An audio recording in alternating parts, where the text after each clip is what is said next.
महाराज जी, आपके चरणों में कोटि कोटि प्रणाम। महाराज जी, मैं माँ दुर्गा का भक्त हूँ।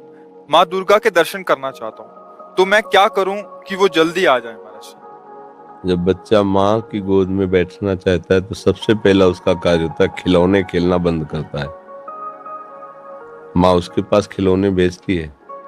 जितना वो माँ की तरफ बढ़ने की कोशिश करेगा, माँ कार्यरत है तो उसे खिलौना भेजेगी, दे दो ये सब। वो अगर उन खिलौने से ना खेले, रोए, तो फिर घर के किसी सदस्य को प्रेरणा करती है, बिटिया उठा ले गोद में थोड़ी देर। वो उससे भी चुप ना हो तब फिर दौड़ के आ जाती है।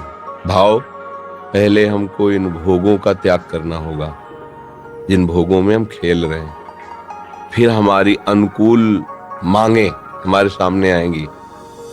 माँ से ना मिलने के लिए बाधा बनकर हम उन मांगों को भी जो सोचा था, चाहा था, वो मिले पर हम उसे स्वीकार न करें और रोते ही रहें, तो फिर मां नहीं रुक सकती। वो तो वात्सल्य में कुपुत्रो जायते क्वचिदपि कुमातानुगत। फिर वो आकर के साक्षात, पहले हमारी सामर्थ्य तो होनी चाहिए माँ के दर्शन हो। हमारी माँ कोई प्राकृतिक माँ है क्या?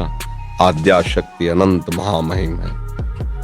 वो ऐसी थोड़ी कि प्राकृतिक नेत्रों से ऐसे जैसे अपनी अम्मा को ऐसे देख लेते ऐसे। वो केवल तुम्हारी माँ थोड़ी, जगत माता है और वो आद्या शक्ति है, ईश्वरी है। कोई ऐसे थोड़ी कि ऐसे देख लोगे। पहले भोगों का त्याग करो और उनकी शरण में होकर के अंदर से उनके नाम मंत्र, उनके विज्ञ जो महापुरुष जन है उनसे मंत्र लेकर और उनके भावना से भजन करो। माँ का साक्षात्कार रामकृष्ण परमहंस जी ने जब सिद्ध हो गए, वे माँ का दर्शन को खिलवाड़ है। फिर कृष्ण और काली में कोई अंतर थोड़ी उन्हें दिखाई दे रहा था, पूरा जगत उन्हें भगवत स्वरूप नजर आया। तो माँ का साक्षात्कार मतलब ब्रह्म साक्षात्कार। माँ कोई प्राकृतिक माँ थोड़ी है कि ऐसे ही गोद में बैठ जाओगे। उसके लिए ब्रह्म स्वरूप होना पड़ेगा।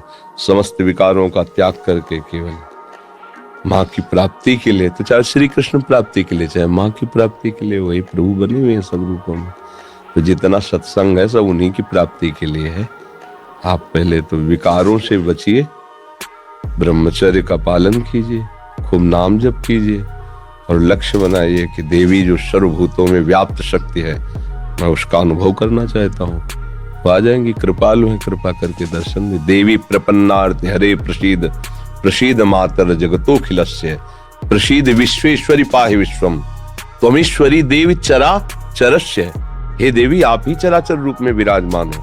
आ गई ना सिद्धांत, सर्वम खलविदम ब्रह्म वासुदेवा सर्वम। आ गया ना, एक ही बात है, वो तत्व एक ही है। चाहे उसे माँ कहो, चाहे पिता कहो, चाहे दोस्त कहो, चाहे प्रीतम कहो, वही सखा है, वही प्रीतम है, वही माँ है। तुम जिस भाव से बजोगे आ जाएगा। तुम्हें माता च पिता तुम्हें, तो वही शिव है, वही शक्ति है, कोई दो तो है नहीं। वही माँ है, वही पिता है। आप माँ भाव से बजोगे, हमारे प्रभु माँ भाव से आ जाएंगे। पर उनके आने के लिए जो स्वागत तैयारियां करनी वो हमें करनी होगी।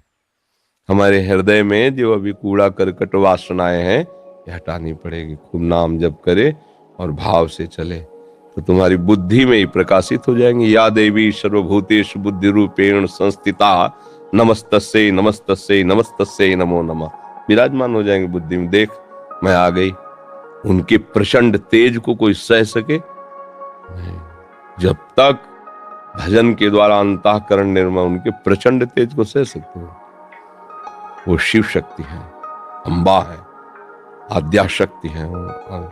एक अंश में सूर्य विद्यमान, आंख मिला के देखो 12 बजे दोपहर के, और अनंत सूर्यों जैसी कांति मां भगवती की है। महाबलशाली, त्रिभुवन में कोई पैदा नहीं हुआ कि अपने स्वरूप में आ जाए, उनसे आंख मिला ले कोई।